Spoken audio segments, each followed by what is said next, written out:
কই গেল এত পাওয়ার, কই গেল এত পরিমাণে ক্ষমতা? গতকালকে আয়নাগরের ওই দৃশ্য দেখে আমি চোখের পানি ফেলায় কান্না করেছি। ওই আয়নাগরের দৃশ্য আমার বাংলাদেশের মানুষরা দেখলো। আয়নাগরের মধ্যে একটা চেয়ার আছে, ওই চেয়ারের মধ্যে নাকি বসাইয়া কারেন্টের শহর মানুষগুলোরে দেওয়া হইতো। শুধু তাই না, ওই জায়গার ভিতরে একটা বালতির মধ্যে পানি রেখা, ওই পানির মধ্যে বলা হতো যে তুমি এই পানির মধ্যে তোমার প্রস্রাবের ব্যাগ আসলে প্রস্রাব করবা। আর ওই পানির মধ্যে কারেন্টের শক দেওয়া হইতো, যাতে করে তার প্রস্রাব করার পরে তার লজ্জাস্থানের মধ্যে শট খায়। এমন বড় বড় জুলুম করা হলো, কেমন মানুষগুলোরে করা হইল বান্দা জাননি। এই যে আয়নাগরের ভিতরে কিছু কিছু জায়গার মধ্যে দুআ ইউনুস, ওই জায়গার মধ্যে আর লেখলো লা ইলাহা ইল্লা আনতা সুবহানাকা ইন্নী কুনতু মিনাজ জালিমিন। আল্লাহ ছাড়া আমার কেউ নাই। বিপদের মধ্যে পড়লে মুমিন জানে আমার ডানে কেউ নাই, বামে কেউ নাই, সামনে কেউ নাই, পেছনেও কেউ নাই।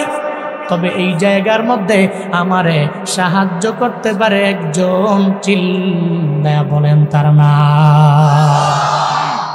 যেখানে আমার কেউ নেই ওখানে কে? আরো জোরে চিল্লায়া বলেন ওখানে কে? আয়নাগরের মধ্যে লা ইলাহা ইল্লা আনতা লিখে ফেললো। এই সমস্ত মুমিন বান্দাগুলা মনে রাখবারে বাবা, এত টর্চার যেই মানুষগুলোরে করা হলো বুঝতে আর আমার দেশের মানুষের বাকি নাই। যারা কোরআনটাকে ওই দেয়ালের মধ্যে লিখতে পারে, এরা জীবনেও তো সেকুলার না, এরা নাস্তিক না, এরা অবশ্যই ইমানদার, এরা মুমিন, আল্লাহর উপরে আস্থা রেখে এরা অগ্রগামী হয়ে গেল। স্বার্থে আঘাত লাগার কারণে ফ্যাসিস্ট স্বৈরাচারীরা এদের আয়নাগরের মধ্যে নিল। আর এই আয়নাগরে যে টর্চার করা হলো, চোখের পানি ফালাইয়া যে রবের দরবারে কত রাত এরা কান্না করেছে। আল্লাহর দরবারে মজলুম চোখের পানি ফালাইয়া যখন দোয়া করে আর বলে হে মালিক, আমার উপরে কি পরিমাণে জুলুম করা হয়, জালেমেরা করে। মাজলুম যখন চোখের পানি ফালাইয়া আমার রবের দরবারে আবদারটা জানায়, দেবিদ্বারের মোহনপুরের মুসলমান দুনিয়ার সব দোয়া আল্লাহ ফিরায় দিতে পারে, কিন্তু মাজলুমের দোয়া আল্লাহ খালি হাতে ফিরায় না। তিন ব্যক্তির দোয়া আল্লাহ খালি ফিরায় না। দাওয়াতুল মাজলুম, দাওয়াতুল মুসাফির, দাওয়াতুল ওয়ালিদাইন লিওয়ালাদি।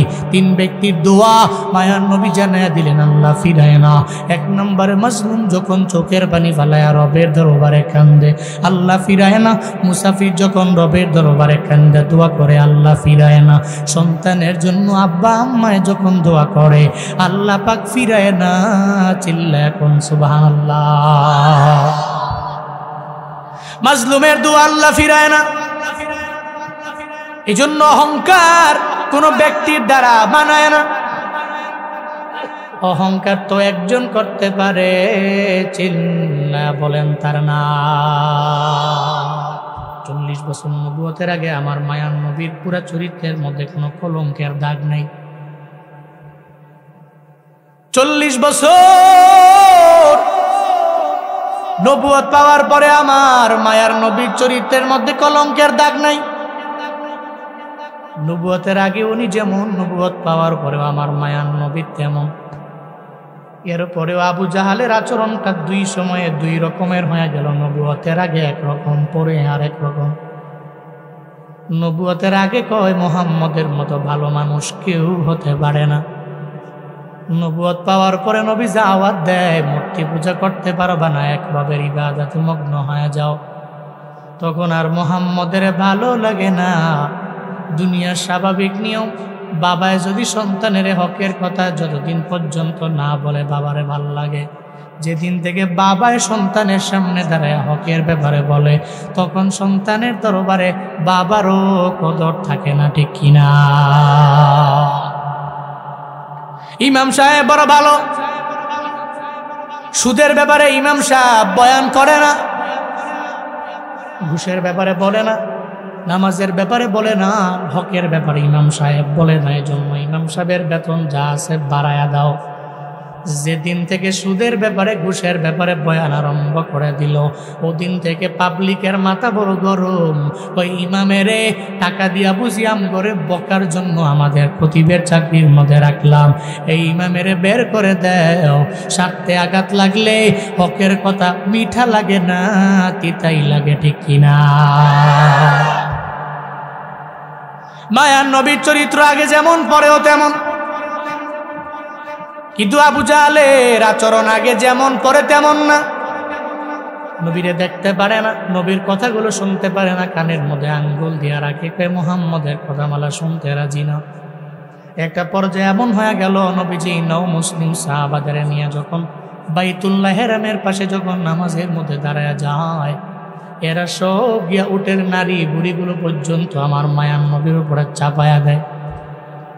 নবীজি কথা বললে কথায় কথায় বলে মোহাম্মদ জাদুকর, মোহাম্মদ গণক, মোহাম্মদ কবিরাজ। আমার মায়ার নবীর এটা বইলা গালি দেয়। একটা পর্যায়ে নবী উদ্বিগ্ন হয়ে গেলেন, নবুয়তের আগে এদের আচরণ একরকম, পরে আচরণ এমন কেন হলো? চিন্তায় নবী পড়ে গেলেন। এমন একটা হালাতে আল্লাহ পাক তো ভালো করেই জানে, আল্লাহ জিব্রাইলের মাধ্যমে সূরা ইনশিরাটা আমার নবীর দরবারে পাঠায়া দেয়। তাই জিব্রাইল সূরা ইনশিরা নিয়ে আমার নবীর দরবারে যাও, আমার নবীরে গিয়া জানা দাও আবু জাহালের পক্ষটাকে আমি আল্লাহ ইসলামের জন্য কবুল করি নাই। আমি আল্লাহ যারে চাই তার পক্ষটাকে ইসলামের জন্য কবুল করে প্রশস্ত বানায়া দেই। আমি আল্লাহ যারে চাই না জীবনে কোনোদিনও হেদায়েত নামক দৌলত পাবে না, ঠিক কিনা?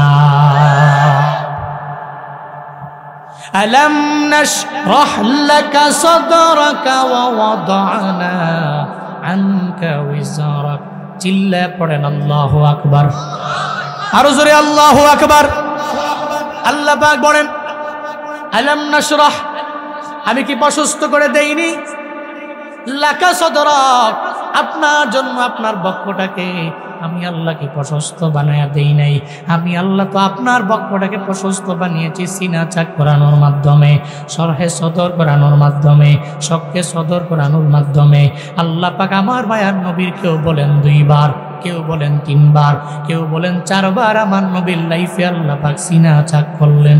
জিব্রাইলের মাধ্যমে নবীর 4 বছর বয়সে আল্লাহ পাক একবার সিনা চাক করলেন, বক্ষটাকে সিরা হৃদয়টাকে বের করলেন। এরপরে আবার মেরাজে নেওয়ার আগে আল্লাহ পাক বলছেন, ও জিব্রাইল আমার মায়ার নবীরে আমার দরবারে নিয়ে আসো না। তুমি আমার দরবারে আনার আগে আমার মায়া নবীর বক্ষটাকে সিরে ভিতর থেকে হৃদয়টাকে বের করে জমজমের পানি দিয়া ধুইয়ার পরে আমার দরবারে নিয়ে আস। জিব্রাইল এবং মিকাইল উম্মে হানির ঘর থেকে আমার মায়ার নবীরে বের করলেন। উম্মে হানির ঘর থেকে বের করে যখন আমার মায়ার নবীরে হাতিমে কাবার পাশে নিয়ে নবীরে বসাইলেন, বক্ষটাকে সিরে হৃদয়টাকে বের করে জমজমের পানি দিয়া ধুইলেন। এই জন্য মুফাসসিরিনে কেরামগণ জানায়া দেয়, মাঝে মাঝে কাউসারের পানির চাইতেও জমজমের পানির দাম রবের দরবারে বেশি। কারণ জমজমের পানি এত পরিমাণে দামি হওয়ার কারণে আমার মায়ার নবীর হৃদয় মুবারকটা যেই জমজমের পানি দিয়া ধোয়া হলো, এই জন্য জমজমের পানি দামি। আল্লাহ যদি চাইতেন কাউসারের পানি দিয়া ধুইতে, আল্লাহ ধন্যায় জমজমের পানি দিয়ে আল্লাহ ওই জমজমের পানির দাম জন্য রবের দরবারে বেশি। কোন বান্দা যদি ওই জমজমের পানি দাঁড়াইয়া পশ্চিম দিকের দিকে মুখ করে পান করে, ওই বান্দার বড় বড় রোগ যেটা ডক্টররাও ভালো বানাইতে পারে না, 1 গ্লাস জমজমের পানির মাধ্যমে আল্লাহ বড় রোগটারেও পরিপূর্ণ মুক্ত করে দিতে পারে। কোন মারহাবা। জমজমের পানির দাম রবের দরবারে অনেক পরিমাণে বেশি রে বাপ। জমজমের পানির দাম রবের দরবারে আছে কারণে আল্লাহ পাক রব্বুল আলামিন আমার মায়ার নবীর হৃদয়টাকে বের করে জমজমের পানি দিয়া ধুইলেন। একটা পেয়ালার মধ্যে জিবরাইল নবীর হৃদয়টাকে রাখলেন, আর একটা পেয়ালার মধ্যে ঈমান রাখলেন, হিকমত রাখলেন।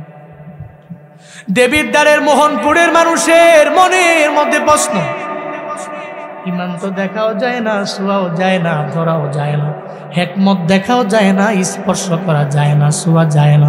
তাহলে পেয়ালার মধ্যে কেমনে রাখলো? একটা উদাহরণ দিলে বুঝবেন না বাবা।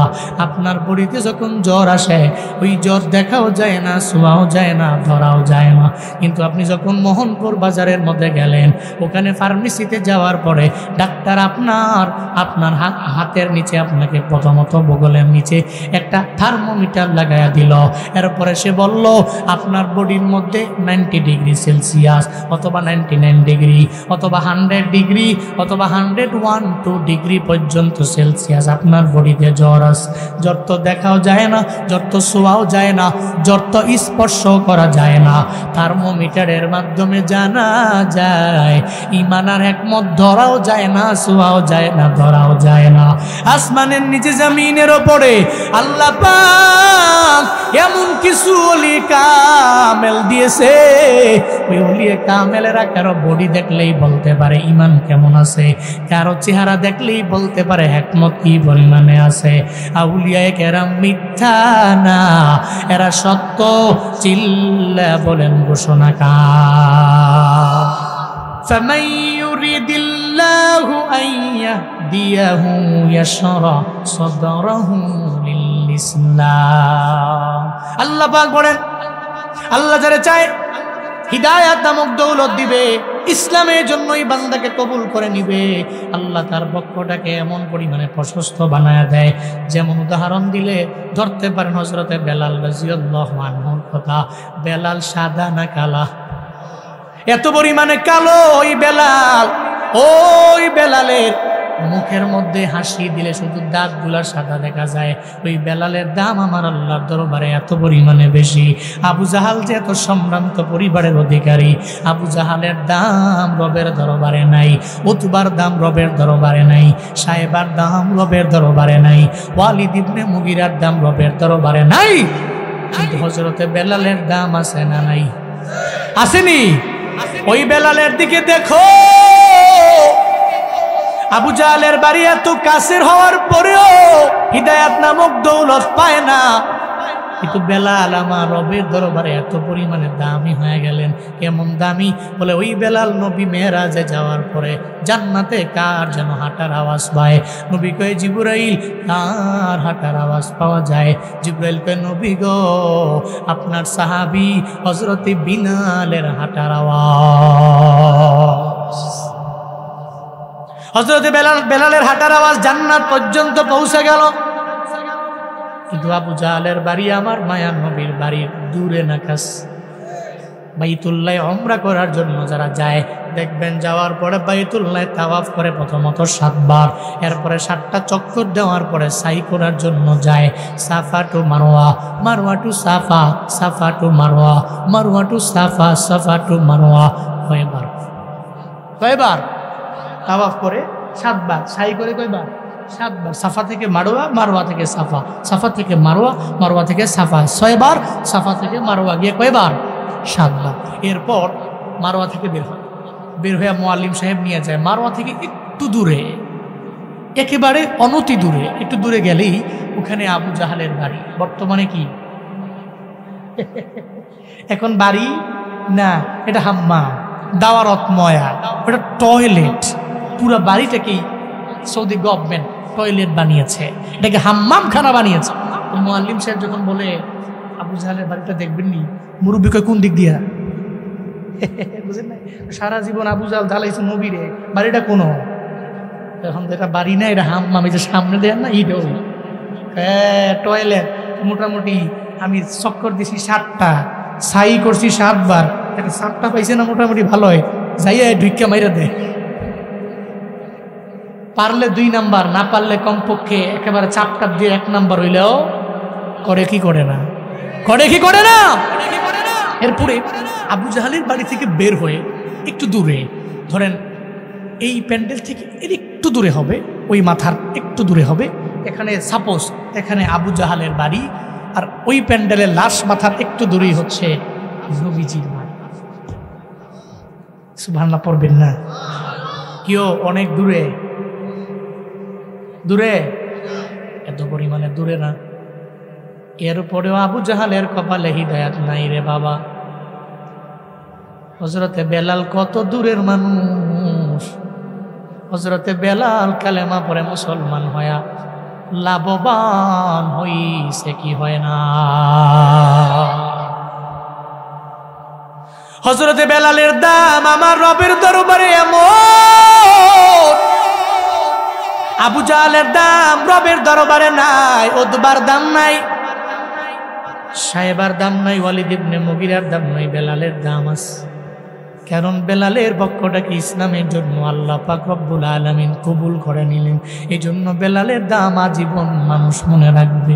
আজও বেলালের কাহিনী শুই না উম্মতে মুহাম্মাদিরা চোখের পানি ফালায়া কান্না করে। ও আল্লাহর বান্দারা, এই যে বেলালের দাম আল্লাহ বাড়ায়া দিলেন, আল্লাহ যারা চাইছে ওর পক্ষটাকে আল্লাহ প্রশস্ত বানায়া দিল, কবুল করে নিল। আবু জাহালের চায় না, এজন্য সে পায় না। আল্লাহ পাক সেই ব্যাপারে আমার নবীরে স্মরণ করে জানায়া দিলেন, নবী চিন্তা করার দরকার নাই, হেদায়েত দেওয়ার মালিক আপনি না, হেদায়েত দেওয়ার মালিক একজন, চিল্লা বলেন তার নাম।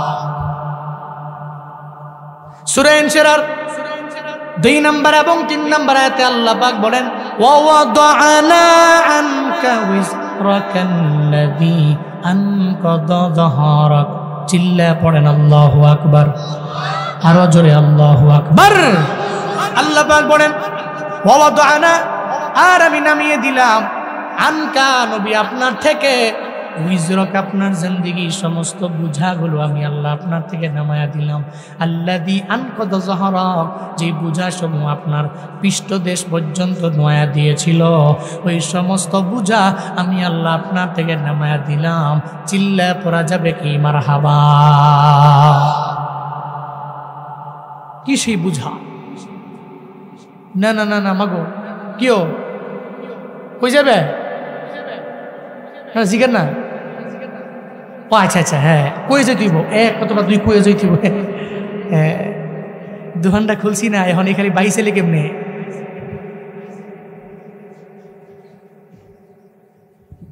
বুঝা নবীজিকে বলছেন আল্লাহ পাক আপনার জিন্দেগীর সমস্ত বুঝা আমি নামিয়ে দিলাম। এ বুঝা কি? তাফসীর ইবনে কাসীর, আল্লামা ইবনে কাসীর বলেন, এ বুঝা নবীর জিন্দেগীতে কোনো গুনাহ আছে? আছে? গুনাহ নাই, এরপরেও গুনাহ মাফ করার ঘোষণা কে দিয়েছেন? সূরা ফাতিহার 2 নম্বর আয়াতে আল্লাহ পাক বলেন, লিয়াগফিরা লাকাল্লাহু মা তাকদ্দামা মিন যামবিক ওয়া মা তাআখার। চিল্লা পড়েন আল্লাহু আকবার, আরো জোরে আল্লাহু আকবার। আল্লাহ পাক বলেন, নবী আপনার জিন্দেগীর শুরু থেকে নিয়ে শেষ সব গুনাহ আমি আল্লাহ মাফ করে দিলাম। 40 বছর নবুয়তের আগেও গুনাহ নাই, নবুয়তের পরেও গুনাহ নাই, আপনার জিন্দেগীতে কোনো গুনাহও নাই, এরপরে ওই গুনাহ মাফ করার ঘোষণা আমি আল্লাহ নিজেই দিয়ে দিলাম। এখান থেকে প্রত্যেকটা নবীর উম্মতের জন্য একটা শিক্ষা আছে। এই দেবিদ্বারের মানুষেরা একটু মনোযোগের কান লাগায় শুনেন রে বাপ, নবীর জিন্দেগীতে গুনাহ নাই, এরপরেও নবী তাওবা করে ডেইলি 100 বার। কয়বার? এরপরেও নবী তাওবা করে 100 বার। আমগো জিন্দেগীতে গুনাহ আছে না নাই? আসেনি? আমগো জিন্দেগীতে গুনাহ আছে, তাইলে আমরা ডেইলি তাওবা করি কয়বার?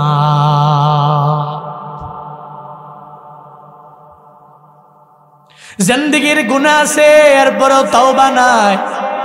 মায়ার নবীর জিন্দেগীতে গুনাহ নাই, এরপরেও ডেইলি নবী আল্লাহর দরবারে তাওবা করে 100 বার। এখান থেকে উম্মতের জন্য শিক্ষা, উম্মতের যেহেতু গুনাহ আছে, তাহলে তাওবা করার কথা ডেইলি 1000 বার।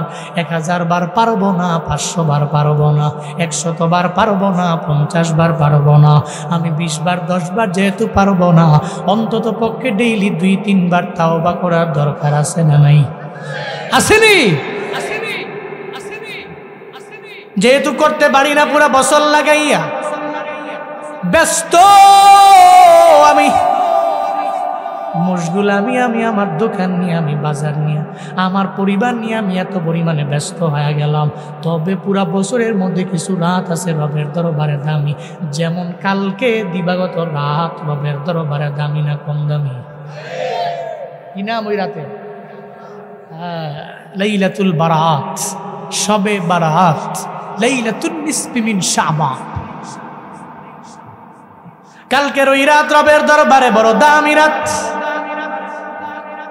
আল্লাহ পাক রব্বুল আলামিন ওই রাতের বেলা বহু বান্দারে মাফ কইরা দেয়, মুক্তি দিয়া দেয়। হাই মানুষ, জিন্দেগির গুনাহ আছে, নবীর জিন্দেগিতে নাই, তাওবা করে, আমি তো করতে পারি না।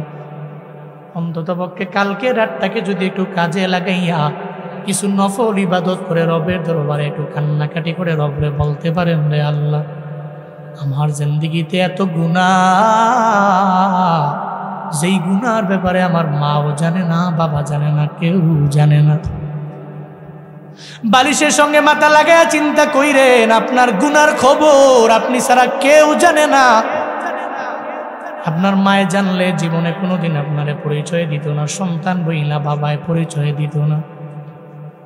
যে আদরের স্ত্রী আপনার গুনার ব্যাপারে বিবিও জানে না।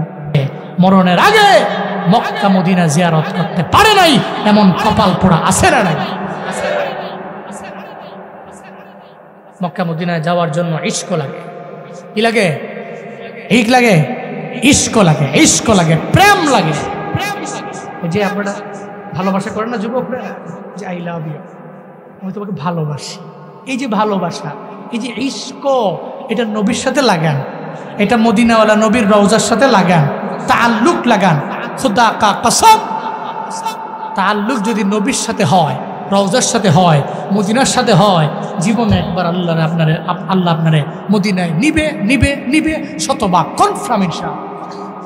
আল্লাহ প্রত্যেককে জীবনে একবার হলেও মক্কা মদিনায় যাওয়ার মতো তৌফিক দান করেন। আর একটু জোরে পড়ে না আমেন। মনে বড় আশা ছিল, একটু মন থেকে ইশক নিয়া মদিনার রওজা শরীফটা যেমন আপনি আপনার মোবাইলে দেখছেন, ক্যালেন্ডারে দেখছেন, এরকম মন নিয়া একটু গান না। মনে বড় আশা ছিল, মনে বড়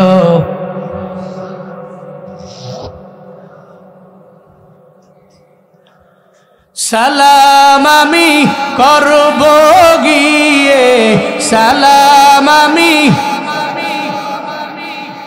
নবীর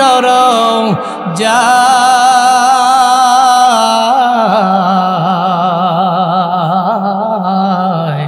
মনে বড়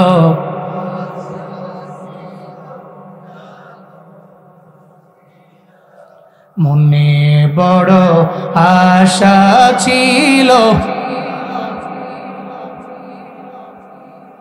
আরব সাগর পাড়ি দিব,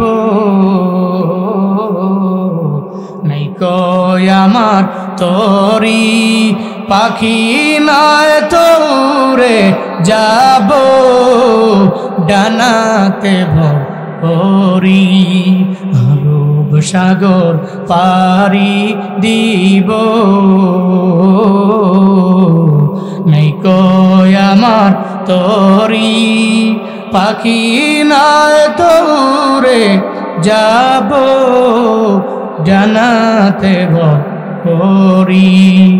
আমার আশায় আছি সম্বল নাই, আশায় আছি করি কিও পায়।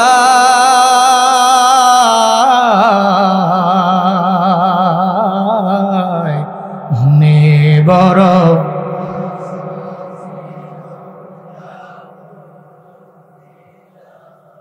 মনে বড় আশায় আছে যাব মা, কৌশল কইরা লইয়া যাইও, কৌশল কইরা লইয়া যাইও, সোনার মদিনা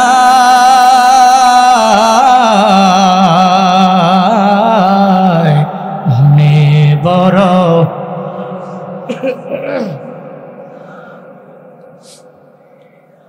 মনে বড় আশা ছিল, সাত সাগরের কিনারার মধ্যে দাঁড়াইয়া একটা পিঁপড়া চোখের পানি ফেলে ফেলে রবের দরবারে কান্দে। মানুষ না পিঁপড়া? জালালউদ্দিন রুমি বলেন, জগৎ বিখ্যাত একজন ওলিয়ে কামেলের নাম জালালউদ্দিন রুমি বলেন, ওই পিঁপড়া সাত সাগরের কিনারার মধ্যে দাঁড়ায় রবের দরবারে কান্দে, আমারে কি মক্কায় নেওয়া যায় না, আমারে কি মদিনায় নেওয়া যায় না? কি কয়? পিঁপড়ার ডাক আল্লাহর দরবারে কবুল হয়ে গেছে। আল্লাহ কয়, কবুতর ওই পিঁপড়ার দরবারে যাও না, এই পিঁপড়ারে তোমার পায়ে লও না, তোমার পায়ে নিয়া মক্কা মদিনা দেখায়া দাও না। কবুতর এসে পিঁপড়ারে কয়, কিরে বিমান তো হাজির ওড়স না কে? বিমান তো এসে পড়ছে, তো লগই পায়ের মধ্যে কামড় দিছে। রুমি রহমতুল্লাহ আলাই বলেন, পিঁপড়ায় কবুতরের পায়ে কামড় দিছে, কবুতরে এই পিঁপড়ারে লয়া মক্কা মদিনা ঘুরাইয়া আবার তার জায়গায় আইনা তারে বসায় দিছে। এই জন্য মক্কা মদিনায় যাওয়ার জন্য টাকা লাগে না, ইশক লাগে, ইশক লাগে, প্রেম লাগে। নবীর খাঁটি আশেক যারা, আল্লাহ হয় তারে মদিনায় নিয়ে যাবে, আর না হয় মদিনা তার ঘরের মধ্যে আল্লাহ স্বপ্নে আইনা দিবি।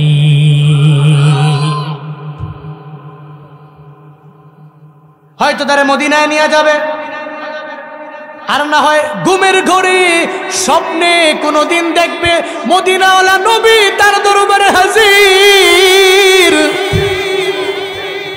ওই নবীরে যদি একবার, দুনিয়ার কোন উম্মত যদি একবার আমার নবীর স্বপ্নে দেখতে পায়, জাহান্নাম তার জন্য হারাম, জান্নাত তার জন্য ওয়াজিব। চিল্লা পড়েন মারহাবা।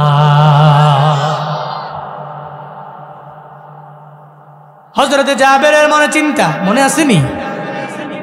রাহমাতুল্লিল আলামিন, নবী আমার খাওয়াইতে না পারলে হবে না। নবী আপনি প্রথমবার বৈশা পড়েন, নবী বসেন নাই। দ্বিতীয়বার আবার নবীরে বললেন, নবী বসেন না। 1000 খাওয়ানো শেষ হয়ে গেল। এরপরে আবার লাস্টবারে আমার মায়ার নবীরে বললেন, নবী এবার তো বসবেন। নবী কয়, না রে, 1500 রে খাওয়াও, এরপরে আমি নবী প্লেটের মধ্যে বসবো। একটা পর্যায়ে 1500 সাহাবীরে খাওয়ানো শেষ হয়ে গেল। মোহনপুরের মুসলমান ঘরের মধ্যে খাওয়ানো আছে কয়জনের? খাইয়া লাইছে অলরেডি কয়জন? এই কুদরত কারো না, এই বরকত কারো না, এটা আমার মায়ান নবীর এই লালা মুবারকে বরকত দিয়েছেন কে? হযরতে জাবের 1500 খাওয়ানো শেষ। এরপরে আমার মায়ার নবী রাহমাতুল্লিল আলামিনের সাহাবী জাবের রাদিয়াল্লাহু আনহু যখন পেয়ালাটা একটু খুলবে, ডাকনাটা কইলা দেখে রে, প্রথমবার আসার পরে বিবি ঘরের মধ্যে যে খানাটা দেখাইলো, ওই খানা দেখা যায় বিন্দু মাত্র পরিমাণ 1500 খাওয়ানোর পরেও কমে নাই। চিল্লা পড়া যাবে কি মারহাবা?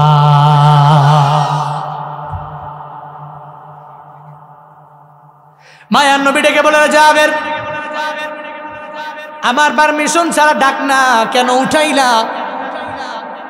এই জাবের, তুমি যদি আজকে ডাকনাটা না উঠাইতা, মদিনার সমস্ত মানুষেরা যদি তোমার বাড়ির মেহমান হয়ে যাইত, সবাই আইসা পেট ভরে খেয়ে যেতে পারত, তোমার ঘরে 3-4 জনের খাবারই থাকতো, বিন্দু মাত্র পরিমাণ কমত না।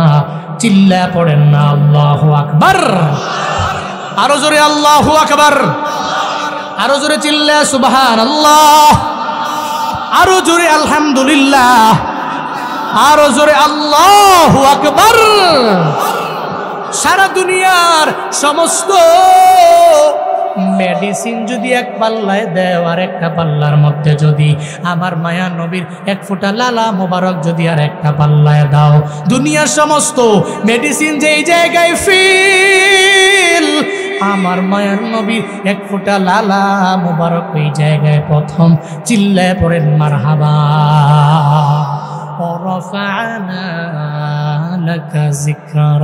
এই সম্মানকে বাড়িয়েছে, এই পাওয়ার কে দিয়েছে, এই বরকত কে বাড়িয়েছে? ফাইন্না মাআল উসরি ইউসরান ইন্না মাআল উসরি ইউসরা। আল্লাহ পাক বলেন সূরা ইনশিরার 5 নম্বর এবং 6 নম্বর আয়াতে, নিশ্চয় নবী সুখ দুঃখের পরে সুমহান একটা সুখ আমি আল্লাহ আপনার জন্য রেখে দিলাম, আপনার উম্মতের জন্য আমি আল্লাহ তাই করব। সর্বাবস্থায় দুঃখের সাগরে থাকতে হবে না, যদি ঈমান আর হিকমত নিয়ে সবের হয়ে অগ্রগামী হওয়া যায়। সারা জীবন ডিপ্রেশনে পড়ে থাকা লাগবে না, হতাশার মধ্যে আপনি ভুগবেন না। যদিও আজকে আপনি বড় গরিব, বড় অসহায়, একটা সময় ধৈর্য এবং পরিশ্রমের কারণে আল্লাহ পাক আপনাকে সুখের সাগরে নিতে পারে কি পারে না।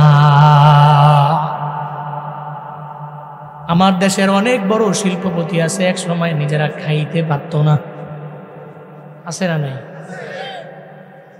অন্যের বাড়িতে কাম করতো তার মা বাবায়, কিন্তু আল্লাহ পাক কষ্ট করার কারণে, পরিশ্রমের কারণে এমন ধনী তারে বানাইল। এখন সে একা খায় এমন না, বরং প্রতিবেলা মেহমান সারা খানা খায় না, এমন ধনী আছে নানা। জীবনে চলতে হবে, দুঃখ, কষ্ট, ক্লেশ, পেরেশানি, এ সমস্ত কিছু পার হয়ে এরপরে সুখের সাগরে যেতে হয়। ধৈর্যই কেউ সুখের সাগরে গেলে ওই সুখের মূল্য তার কাছে নাই। দেখবেন দাদায় সম্পদ দিয়া গেছে, না খায়া জোড়ায় দিচ্ছে, এরপরে বাবাও না খায়া রেখে গেছে।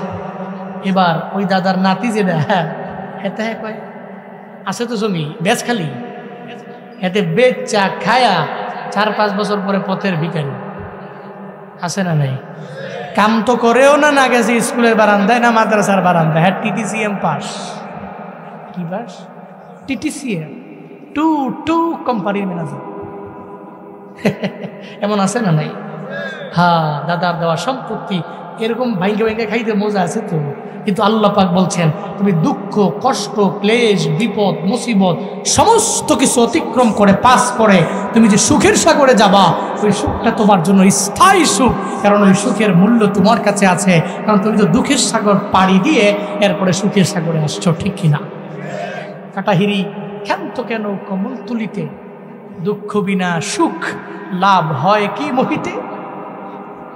8-এর বাংলায়, 9-এর ব্যাকরণ বাংলায় ভাব সম্প্রসারণ আছে না, ভাব সম্প্রসারণ, ওখানে দেখবেন এগুলো আসে। কাটাহিরি ক্ষান্ত কেন কমল তুলিতে, দুঃখ বিনা সুখ লাভ হয় কি মোহিতে। এটার ভাব সম্প্রসারণ করো, এটার ব্যাখ্যা করো, কি বুঝাইতে চাইছে এটা বইলা কবি, এটা বুঝাও কি বুঝাইতে চাইলেন। দুনিয়াতে চলতে হলে, দুনিয়াতে খাইতে হলে আমার দুঃখ আসবে, পেরেশানি আসবে, বিপদ আসবে, মুসিবত আসবে। এখানে এমন কেউ আছেন হুজুর আমার জীবনে কোনো বিপদই নেই? আছেন? কেউ নাই, সবার জীবনে বিপদ আছে। তবে এই দুঃখের পরে আপনার জন্য সুখ, পৃথিবীতে দুঃখ বিনা সুখ লাভ করা ইম্পসিবল। যেমন পদ্ম ফুল আনবেন, আপনি কাটার দাগ খাবেন না, হবে না।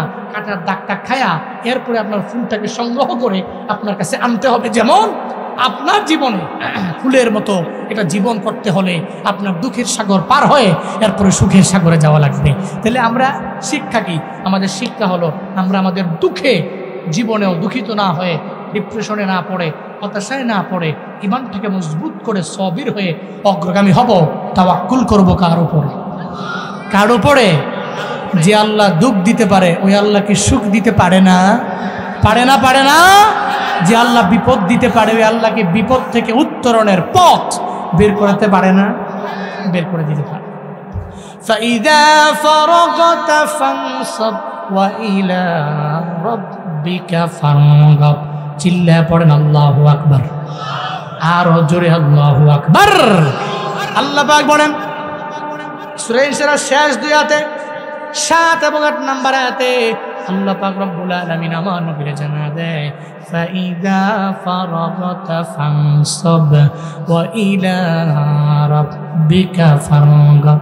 আল্লাহ পাক বলেন নবী হে, দুনিয়াবি লাইনে যখন ফারেগ হয়ে যাবেন, যখন অবসর হয়ে যাবেন, আপনি কঠিন ইবাদতের মধ্যে মগ্ন হয়ে পড়বেন, দুনিয়াবি কাজ যখন আপনার শেষ হয়ে যাবে, তখন আপনি ইবাদতে মুসল্লার মধ্যে রবের মুসল্লায় দাঁড়ায় যাবেন, নামাজের মুসল্লায় দাঁড়াবেন, জিকির আজকার করবেন, তাসবিহ তাহলিল করবেন। যখন আপনার দুনিয়াবি কাজ শেষ হয়ে গেল, এক কথায় ওয়াইলা রাব্বিকা ফারগাব, আপনার রবের দিকে আপনি ঝুঁকে যাবেন, মনোনিবেশ করবেন। এই উম্মতেরা, নবীর উম্মতেরা, এখান থেকে আমাদের জন্য শিক্ষা হলো, নবীর জিন্দেগিতে তো ইবাদতের কোনো কমতি আছে? পা মোবারক পর্যন্ত নামাজের মধ্যে দাঁড়াইয়া রাতের বেলায় আমার মায়ার নবী পা মোবারক ফুলে ফেলাইতেন, ফুলে যেত। এরপরেও নামাজ থেকে আমার মায়ার নবী দূরে সরেন নাই। কেন? আমার নবীকে আল্লাহ পাক বললেন, আপনি দুনিয়াবি লাইন থেকে ফারেক হয়ে গেলে ইবাদতে ভগ্ন হন। আল্লাহ পাক নবীর মাধ্যমে প্রত্যেকটা নবীর উম্মতের আল্লাহ পাক শিক্ষা দিয়ে দিলেন, এই নবীর উম্মতেরা, দুনিয়াবি কাজ যখন শেষ হয়ে গেল, আজাইরা বৈশা বৈশা মোবাইল চালাই, আমরা দেখবেন টিকটক দেখি, রিলস দেখি, শর্ট ভিডিও দেখি, আজাইরা নাটক সিনেমা ছবি দেখার সময় পাস করি। অথচ চাইলে কিছুক্ষণ জিকির করা যায়, চাইলে কিছুক্ষণ তাসবিহ পড়া যায়, চাইলে কিছুক্ষণ দুরূদ পড়া যায় কি যায় না? যায়নি। এরপরেও পড়ি না। আল্লাহ পাক বলেন, দুনিয়াবি কাজ যখন শেষ হয়ে যাবে, তখন তুমি দুনিয়াবি লাইনে আর মগ্ন হইও না, বরং তুমি জিকির আজকারে তাসবিহ তাহলিলে মগ্ন হয়ে যাও। সূরা ইনশিরাহ থেকে কি শিক্ষা পেলাম? এক নম্বরে আমরা শিক্ষা পেলাম, হিদায়াত দেওয়ার মালিক নবী না, হিদায়াত দেওয়ার মালিক কে? আরো জোরে বলতে হবে, কে? তাহলে এক নম্বর শিক্ষা পেলাম আমরা, হিদায়াত দেওয়ার মালিক আল্লাহ। আল্লাহ যার বক্ষটাকে ইসলামের জন্য কবুল করে প্রশস্ত করে, ওই ব্যক্তি হিদায়াত নামক দৌলত পায়। আল্লাহ যার বক্ষটাকে কবুলও করে না, প্রশস্ত করে না, ও জীবনে কোনোদিন হিদায়াত নামক দৌলত পাবে না। ওই জায়গায় নবীও দাওয়াত দিলে ইম্পসিবল হবে তার ব্যাপারে, কারণ হিদায়াত দেওয়ার মালিক কে? এক নম্বর শিক্ষা। দুই নম্বর শিক্ষা হলো, নবীর জিন্দেগিতে কোনো গুনাহ আছে? নাই। আমগো জিন্দেগিতে আছে না নাই? তাহলে আমগো উচিত তাওবার মাত্রাটা আরো বাড়ায় দেওয়া। অন্তত পক্ষে আগামীকালকে লাইলাতুল নিসফ মিন শাবানের যে মধ্য রজনী, অন্তত পক্ষে ওই রাতটাতে কিছু আমল কইরা, তওবা ইস্তেগফার কইরা আমরা এই রাতটাকে কাজে লাগাইতে পারি। আল্লাহ তৌফিক দান করেন। দুইটা শিক্ষা গেল। তিন নম্বর শিক্ষা হলো, নবীর শান, নবীর মান, নবীর মর্যাদা কে বাড়িয়েছেন? আল্লাহ বাড়িয়েছেন। তাহলে আমি জীবনেও কোনোদিন নবীর শানে বেয়াদবি হয় এমন কোনো কথা তো মুখ দিয়ে আনবই না। আমার কাজ হবে নবীর আদর্শের মালা গলায় লাগায়া নবীর সুন্নতের উপরে আমল করা, অন্তত পক্ষে একটা সুন্নতের আমল কন্টিনিউ করা। 3 নাম্বার শিক্ষা। 4 নাম্বার শিক্ষা হলো, জীবনে কোনোদিন বউয়ের কথা শুই না আব্বা আম্মার মনে আঘাত না দেওয়া। পারবেন তো ইনশাআল্লাহ? বউ থাকবে বউয়ের জায়গায়, মা থাকবে মায়ের জায়গায়। বউকে বলবেন, মা তো বুড়ি হয়ে গেছে, এখন অনেক কথা উল্টাপাল্টা বলতে পারে, উনি বলতে পারে, ওনার জ্ঞান তোমার জ্ঞান অবশ্যই সমান না, ওনার জ্ঞান আমার জ্ঞান অবশ্যই সমান না। একটা সময় উনি খুব ভালো কথা বলবে, একটা সময় ওনার মাথায় যেটা ধরে এটা বলবে, তবে রাগারাগি কইরা মায়ের সাথে কোনো অন্যায় আচরণ করা যাবে। 4 নাম্বার শিক্ষা পেলাম। 5 নাম্বার শিক্ষা হলো, দুঃখের পরে কি আছে? দুঃখের পরে সুমহান সুখ আমার জন্য ওয়েটিংয়ে আছে। আমি ডিপ্রেশনে পড়বো না, আমি কার উপর তাওয়াক্কুল করব? আল্লাহর উপরে তাওয়াক্কুল করে ভরসা করে চলবো। 5 নাম্বার শিক্ষা। 6 নাম্বার সূরা ইনশিরাহ থেকে শিক্ষা হলো, আমার দুনিয়া বিলাইন থেকে আমি ফারেক হয়ে গেলেই এরপরে আমি ইবাদত, তাসবিহ, তাহলিল, দুরুদ, সালাম, জিকির আসকারুস সাবাহি ওয়াল মাসা, এই সমস্ত সকাল সন্ধ্যার আমলগুলো আমি আমার দুনিয়া বিলাইনের কাজের পরে ইবাদত কইরা কিছু নফল পুঁজি নিয়া এরপরে কবরে যাব। আল্লাহ পাক রব্বুল আলামিন আমাদের সবাইকে সূরা ইনশিরাহ থেকে এই 6টা শিক্ষা বাড়িতে নিয়ে বাস্তব জীবনে আমল করার তৌফিক বক্তা শ্রোতা উভয়কেই দান করেন। সকলেই পড়ি আমিন। আরো জোরে পড়েন আমিন। আর একটু জোরে আল্লাহুম্মা আমিন।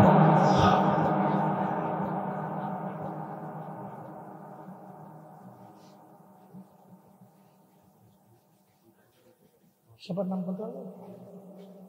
শফিক সাহেব, এরপরে জি মাগো কিও দোয়া দিব তো, একটু দোয়াটা দিয়ে যান গা। বহু সময় বইয়া রয়েছিলেন নাকি? রাগ হইছে? আস্তাগফিরুল্লাহ রাব্বি মিন কুল্লি যামবিন ওয়া আতুবু ইলাইহি, লা হাওলা ওয়ালা কুওয়াতা ইল্লা বিল্লাহিল আলিয়্যিল আযীম। আস্তাগফিরুল্লাহ রাব্বি মিন কুল্লি যামবিন ওয়া আতুবু ইলাইহি, লা হাওলা ওয়ালা কুওয়াতা ইল্লা বিল্লাহিল আলিয়্যিল